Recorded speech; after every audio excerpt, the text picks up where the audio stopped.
జమ్మూ కాశ్మీర్లో జరిగినటువంటి ఉగ్రదాడికి నిరసనగా మొత్తంగా భారత్ పాకిస్తాన్ మధ్య సంబంధాలు పూర్తి సత్సంబంధాలు అయితే తెగిపోయాయని చెప్పొచ్చు.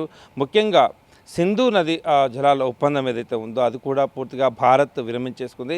ఇప్పుడు సింధు జలాల ఒప్పందం విరమించుకున్న తర్వాత మరి భారత్కు అది ఎంతవరకు ఉపయోగపడుతుంది, పాకిస్తాన్కి ఎంత నష్టపడుతుంది అనేది పూర్తిగా అదే చర్చ కొనసాగుతున్న పరిస్థితి కనిపిస్తుంది. ఐక్యరాజ్య సమితి సైతం కాస్త సమయం పాటించాలి రెండు దేశాలు అనేట్టుగా ఇప్పుడు మరోసారి మాట్లాడడం చూసాం. గతంలో కూడా ఈ నదీ జలాలు అంటే సింధు నదీ జలాల విషయంలో కూడా ఐక్యరాజ్య సమితి జోక్యం చేసుకుంది. అప్పుడు ఒక ఒప్పందం కుదిరించింది. మరి ఇప్పుడు ఆ పరిస్థితులు లేవు.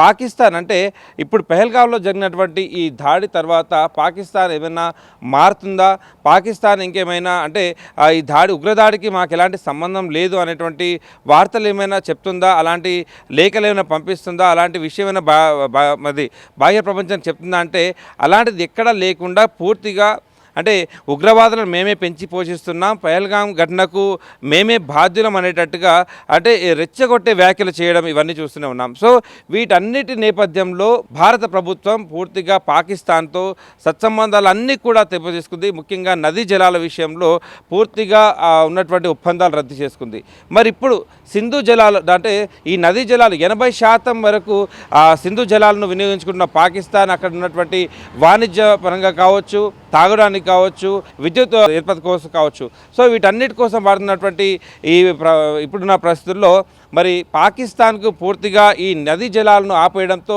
మరికొన్ని నెలల్లో అంటే దాదాపు కొన్ని రోజుల్లోనే పూర్తిగా సింధు జలాలపైన ఆధారపడ్డటువంటి పాకిస్తాన్ పూర్తిగా ఎడారిగా మారే అవకాశం కనిపిస్తుంది.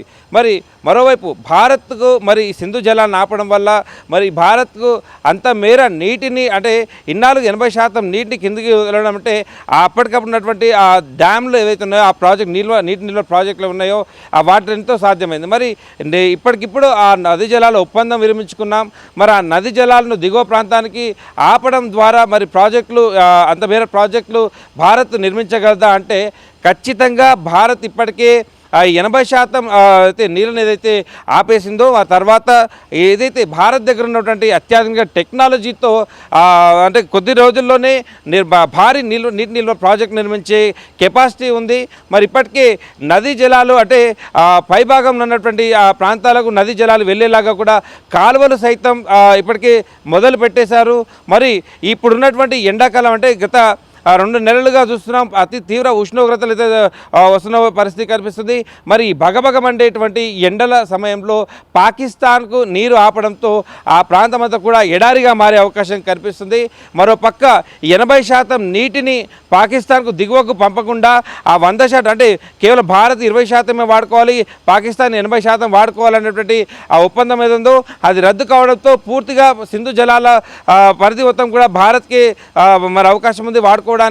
సార్ ఇప్పటికిప్పుడు ఆ భారీ నీటి నిల్వ ప్రాజెక్టులను కూడా నిర్మించడానికి భారత్ అత్యాధునిక టెక్నాలజీతో పూర్తిగా రంగం సిద్ధం చేసుకుంది. మరోపక్క ఆ 20% ఏదైతే ఇన్నాళ్ళుగా ఈ నీళ్ళు అయితే మరి 100% నీటిని కంట్రోల్ చేయాలంటే భారీ నీటి నిల్వ ప్రాజెక్టు కట్టాలి. ఆ తర్వాత బ్యాక్ వాటర్తో మరి ఆ భారత్లో ఉన్నటువంటి రాష్ట్రాలకు కానీ ఆ ప్రాంతాలకు ఏమైనా ఇబ్బంది కలుగుతుందా అంటే దానికి ప్రత్యామ్నాయంగా ఇప్పటికీ కాలువలు కూడా పూర్తిగా తవ్వడం మొదలుపెట్టేశారు. అలాగే ఆ బ్యాక్ రివర్లో అంటే అతి భారీ విద్యుత్ ఉత్పత్తి కేంద్రాలను కూడా ఏర్పాటు చేసేందుకు పూర్తి రంగం సిద్ధం చేసేసింది భారత్. సో మరోపక్క పాకిస్తాన్ మాత్రం విలవిల్లాడడానికి కొద్ది రోజుల సమయమే ఉంది.